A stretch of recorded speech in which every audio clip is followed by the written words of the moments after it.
আসসালামু আলাইকুম, সবাই কেমন আছেন? আশা করি ভালো আছেন। আজকে যে জায়গায় আসছি এটা তো দেখা বুঝেই গেছেন, এইটা হলো কাতার ন্যাশনাল মিউজিয়াম। কাতার ন্যাশনাল মিউজিয়ামের যে বিল্ডিংটা আছে ওইটার পুরা মাঝখানে আমরা আসছি আজকে। তো এটা মাঝখানে মূলত থাকে কাতারের পতাকা।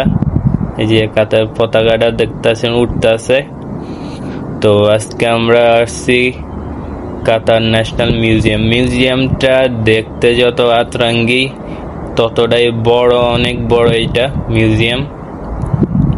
তো আপনারা যে যত আতরাঙ্গি বিল্ডিং আছে সবে কাতারে দেখতে পারবেন, যত আজগুবি আর্কিটেকচারের। তো সবচেয়ে আজগুবি আর্কিটেকচার হলো কাতার ন্যাশনাল মিউজিয়ামের। একটা ঝিনুকের মতো বানাইছে, মানে পুরা এবড়ে থেবড়ে ঝিনুক, একটা লগে আর একটা লাগিয়ে রয়েছে, এরকম একটা ঝিনুক। এটাকে বলে ডেজার্ট রোজ। তো ওইটার আদলে এইটা বানাইছে।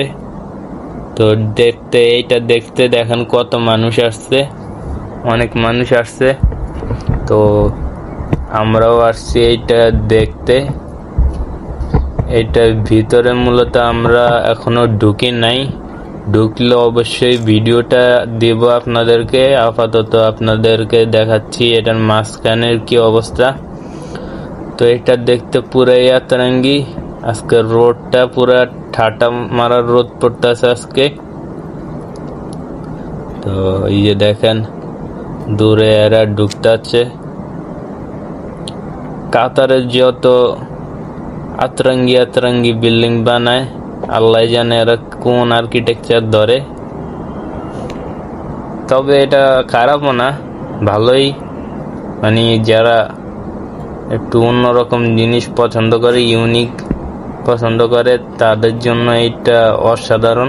যাই হোক, সবাই ভালো থাকবেন। আল্লাহ হাফেজ।